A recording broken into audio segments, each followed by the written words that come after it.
হয় নিশ্চিতভাৱে ক'ব লাগিব যে গুৱাহাটী মহানগৰীৰ যান-জঁটৰ কথা কৈ শেষ কৰিব নোৱাৰি। মই বৰ্তমান উপস্থিত আছোঁ গুৱাহাটী মহানগৰীৰ মাজমজিয়াৰ গণেশগুৰিত আৰু এই গণেশগুৰিৰ এই যিটো ৰাস্তা এই ৰাস্তাটো গণেশগুৰিৰ পৰা কাহিলীপাৰা অৰ্থাৎ এনেকৈ এটা বেলতলা ওলাব পৰা এটা সংযোগী পথ আৰু এই পথটোত এটা তীব্ৰ যান-জঁটৰ সৃষ্টি হয় আৰু এই ৰাস্তাটোৰ কাষতে গোপাল বড়ো হাইস্কুল আছে আৰু গোপাল বড়ো হাইস্কুলত এই স্কুলখনত বহুত ছাত্ৰ ছাত্ৰীয়ে অধ্যয়ন কৰে, কিন্তু যদি আমি ক'বলৈ যাওঁ যে এই দুয়োফালৰ ৰাস্তাটোত এটা প্ৰচণ্ড জামৰ সৃষ্টি হয়।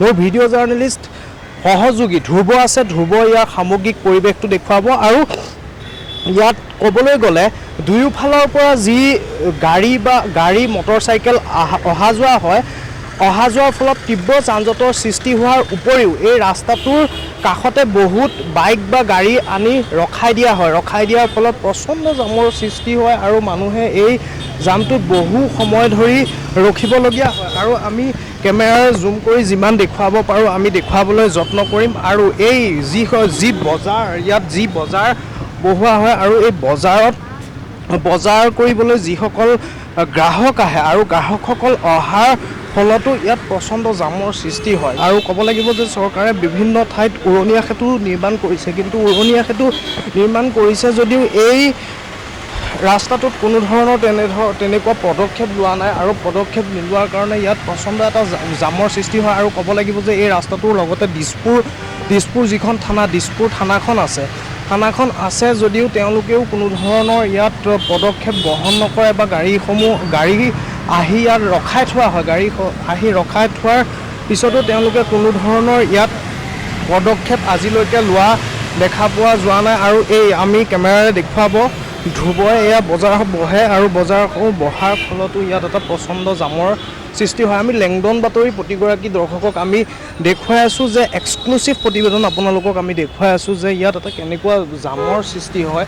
আৰু ক'ব লাগিব মই আকৌ কৈছোঁ চৰকাৰে বিভিন্ন ঠাইত উৰণীয়া সেতুৰ কাম আৰম্ভ কৰিছে আৰু উৰণীয়া সেতু নিৰ্মাণ কৰিছে, কিন্তু নিৰ্মাণ কৰিছে যদিও ক'ব লাগিব যে বিশেষকৈ এইটো গণেশগুৰিৰ এটা মূল ৰাস্তা, যিটো ৰাস্তাৰে অসংখ্য মানুহ দিনে নিশাই অহা যোৱা কৰে আৰু অহা যোৱা কৰে যদিও ইয়াত এটা প্ৰচণ্ড জামৰ সৃষ্টি হয়। জামৰ সৃষ্টি হোৱাৰ ফলত বহুত অসুবিধাৰ সন্মুখীন হয়। বিশেষকৈ ক'ব লাগিব যে কাষতে দিছপুৰ থানাখন আৰু গোপাল বড়ো হাইস্কুলখন আছে। গোপাল বড়ো হাইস্কুলখন আছে যদিও ইয়াত ছাত্ৰ ছাত্ৰীৰো বহুত অসুবিধাৰ সন্মুখীন হয়। এতিয়া লক্ষণীয় বিষয় হৈ পৰিছে যে এই ৰাস্তাটোৰ কাষত যিসকল দোকান বহে বা ৰাস্তাটোত যিসকল দোকানে বহু অতীজৰে পৰা ইয়াত ব্যৱসায় কৰি আছে, তেওঁলোকক কোনে এই মূল পথটোত বহিবলৈ তেওঁলোকক দিয়া হৈছে বা এই পথটোত বহাৰ ফলত কিমান অসুবিধাৰ সন্মুখীন হৈছে সেইটো লক্ষণীয় বিষয় হৈ পৰিছে। দাদা, আপোনালোক যে ইয়াত যে বহি আছে, এই টেক্সটো কাক দিয়ে? এইটো নিদিয়ে, মিউনিচিপালিটিক নিদিয়ে, CMCকো নিদিয়ে যদি ইয়াত এতিয়া চাওক আপোনালোকে যে ৰাস্তাটোত বহি থাকে, ইয়াতো এটা প্ৰচণ্ড জাম হয়, জামৰ কাৰণে বহুত অসুবিধাৰ সন্মুখীন হয়, কি ক'ব? এতিয়া ধৰক ৰাইজৰ সুবিধা, ৰাইজে অলপ কম দামৰ বস্তুগিলা পাই আছে, সেইটো কাৰণে বহিবাৰ দিয়ে। সবেইতো আৰু ধনী নহয়, কিবা GMCয়ে কিবা অত্যাচাৰী কৰে অলপ, ইটো ছাইড কৰে সেইটো ছাইড নকৰে, সেইখিনি আৰু এইটো ছাইড কৰে সিটো ছাইড নকৰে। সিটো ছাইডে কি দিছপুৰ থানাখন থকাৰ কাৰণে কৰা নহয় নেকি? সেইটোৱে এইটো ছাইডে কৰি থাকে, সেইটো ছাইড নকৰে। আমি অলপ কম দামত চব্জি পাওঁ, সেইটো কাৰণে আমি বজাৰ কৰিবলৈ হয়।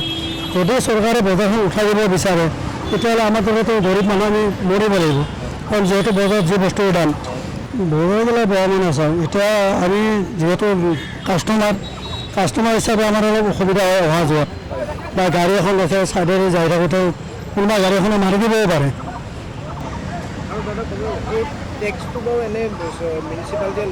মিউনিচিপালিটিয়ে বৰ্তমানলৈকে টেক্স লোৱা নাই। আহিলে দেখা পাওঁ মালবোৰ উঠাই লৈ যায়, কিছুমানে পাল্লা লৈ যায়, কাৰোবাৰ ফাইন কাটি যায়।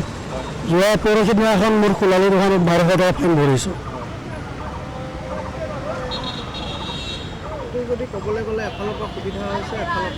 অসুবিধা হৈছে এতিয়া মানে তলত যিখিনি বেপাৰী বহক আমাৰ অসুবিধা নাই, ওপৰত বহিলে ভাল হয়, মানে তলৰ ৰাস্তাটো ক্লিয়াৰ কৰি থ'ব লাগে, আমাক সেইটোৱে লাগে। ওপৰত বহক, বেপাৰীও কৰি খাওক, আমিও চলি খাওঁ, বেপাৰীৰ ওপৰত বহি যাওক, পইচা নবহিলে হ'ল।